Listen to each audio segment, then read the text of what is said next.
സ്വാമിയേ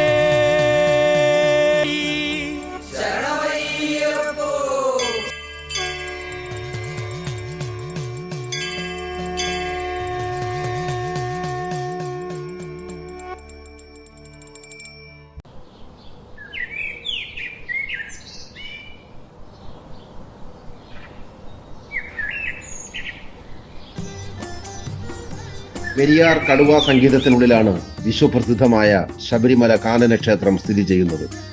സർവഭൂതദയാപരനും കാനനവാസനും കടുവ അടക്കമുള്ള വന്യമൃഗങ്ങളുമായി ഇണക്കമുള്ള ചൈതന്യമായാണ് ശ്രീ ധർമ്മശാസ്താവ് അവതരിച്ചിട്ടുള്ളത്.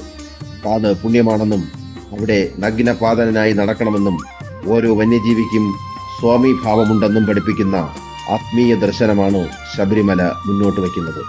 18 പടികൾ പൂങ്കാവനത്തിലെ 18 മലകളെയാണ് പ്രതിനിധീകരിക്കുന്നത്. ഓരോ മലയും കടന്നുള്ള യാത്ര പുണ്യത്തിലേക്കുള്ള യാത്രയാണെന്നും 18 മലകളും കടന്നാൽ ഭഗവത് സന്നിധിയിൽ എത്താമെന്നുമുള്ള സന്ദേശം കാടിനെ ആദരിക്കാനും കടന്നു വരാനുമുള്ള ആധ്യാത്മിക ക്ഷണമാണ്. എന്നാൽ ജൈവ അജൈവ മാലിന്യങ്ങൾ കൊണ്ട് നിറയുകയാണ് പമ്പയും പൂങ്കാവനവും. വീണ്ടും ഒരു മണ്ഡല മഹോത്സവം വരികയാണ്. പ്ലാസ്റ്റിക് മുക്ത ഒരു പൂങ്കാവനമാണ് ഞങ്ങൾ ഭാവനയിൽ കാണുന്നത്.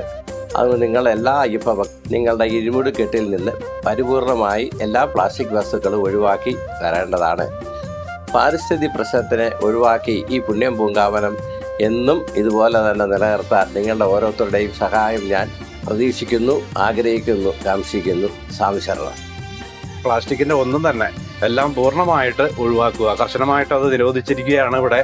ദേവസ്വം ബോർഡും എല്ലാം അത് പ്രത്യേകം പറയുന്നുണ്ട്. കാരണം വലിയ ഒരു വിപത്ത് മനുഷ്യരിലേക്ക് വന്നു ചേരുകയാണ്. ഈ മണ്ഡലകാലത്ത് തന്നെ അതിന് ഒരു തുടക്കം ഉണ്ടാകണം. അതിന് വളരെ ഗൗരവമായിട്ട് ഓരോ ഭക്തജനങ്ങളും ശ്രദ്ധ ചെലുത്തി അത് വേണ്ട രീതിയിൽ ഗൗരവത്തിലെടുത്ത് ശ്രദ്ധിക്കണമെന്ന് ശബരിമല മേൽശാന്തി എന്ന നിലയിൽ പ്രത്യേകം അഭ്യർത്ഥിക്കുകയാണ്. സ്വാമിയെ ശരണമയ്യപ്പ. ഭക്തജനങ്ങൾക്കും മറ്റുള്ളവർക്കെല്ലാം ശുദ്ധജലവും വായുവും പ്രദാനം ചെയ്യുന്ന പൂങ്കാവനം ഭക്തിയോടുകൂടി സംരക്ഷിക്കേണ്ടത് തീർത്ഥാടകരുടെ കർത്തവ്യമാണ്. പെരിയാർ കടുവ സങ്കേതത്തിൻ്റെ ഭാഗമായ പൂങ്കാവനത്തിലെ സകല ജീവജാലങ്ങളെയും സംരക്ഷിക്കുന്നതിന് വനം വകുപ്പിനൊപ്പം സഹകരിച്ച് പ്രവർത്തിക്കണമെന്നും മാലിന്യമുക്തമെന്ന് പ്രഖ്യാപിക്കപ്പെട്ടിട്ടുള്ള ശബരിമല ഉൾപ്പെടെയുള്ള തീർത്ഥാടന പ്രദേശങ്ങളിൽ ജൈവ അജൈവ മാലിന്യങ്ങൾ നിക്ഷേപിക്കരുത് എന്നും അഭ്യർത്ഥിക്കുന്നു. ലോകത്തെ ഏറ്റവും മനോഹരമായിട്ടുള്ള ഒരു കാനന ക്ഷേത്രമാണ് ശബരിമല. പൂർണ്ണ വിശുദ്ധിയുടെ കാനനത്തിൻ്റെ എല്ലാ പവിത്രതയും പേർന്ന ഒരു പ്രദേശമാണ് ശബരിമല. ആ പൂങ്കാവനത്തിൻ്റെ പവിത്രത കാത്തു സൂക്ഷിക്കുക എന്നുള്ളത് നമ്മളിൽ ഓരോരുത്തരിലും നിക്ഷിപ്തമായിരിക്കുന്ന കടമയാണ്. നമ്മളൊക്കെ ആധുനികതയെ നമ്മൾ സ്വാംശീകരിച്ചപ്പോൾ അതിൻ്റെ ഭാഗമായിട്ട് വന്ന ചില പഴക്കങ്ങളൊക്കെ തന്നെ ശബരിമലയുടെ പവിത്രതയെ ബാധിച്ചിട്ടുണ്ട്. പ്ലാസ്റ്റിക് ഒക്കെ അതിൻ്റെ ഏറ്റവും നല്ല ഉദാഹരണമാണ്. ഒരുപക്ഷെ ശബരിമലയുടെ വിശുദ്ധിയുടെ ഏറ്റവും കളങ്കപ്പെടുത്തുന്ന ഒരു ഘടകമായിട്ട് മാറിയത് പ്ലാസ്റ്റിക്കിൻ്റെ ഒരു ഒരു ഒരു അതിപ്രസരണമാണ്. അത് നീക്കം ചെയ്യാനുള്ള ധാരാളം ശ്രമങ്ങളൊക്കെ നമ്മളെല്ലാവരും നടത്തുന്നുണ്ടെങ്കിലും ഇന്നും അത് ഒരു കളങ്കമായിട്ട് തന്നെ അവശേഷിക്കുന്നുണ്ട്.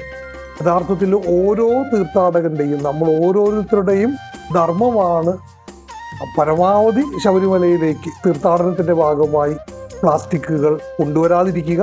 ഇനി അഥവാ ഏതെങ്കിലും സാഹചര്യത്തിൽ കൊണ്ടുവന്നാൽ തന്നെ അത് തിരികെ കൊണ്ടുപോവുക. അതുമാത്രമല്ല, മറ്റാരെങ്കിലും നിക്ഷേപിച്ചിട്ടുള്ള പ്ലാസ്റ്റിക് മാലിന്യം ഉണ്ടെങ്കിൽ അതും പെറുക്കി മാറ്റുക. നമ്മൾ ഇന്ന് അനുഭവിക്കുന്ന ഈ കാനന വിശുദ്ധി വരും തലമുറകളും അനുഭവിക്കട്ടെ എന്ന് നമുക്ക് പ്രത്യാശിക്കാം.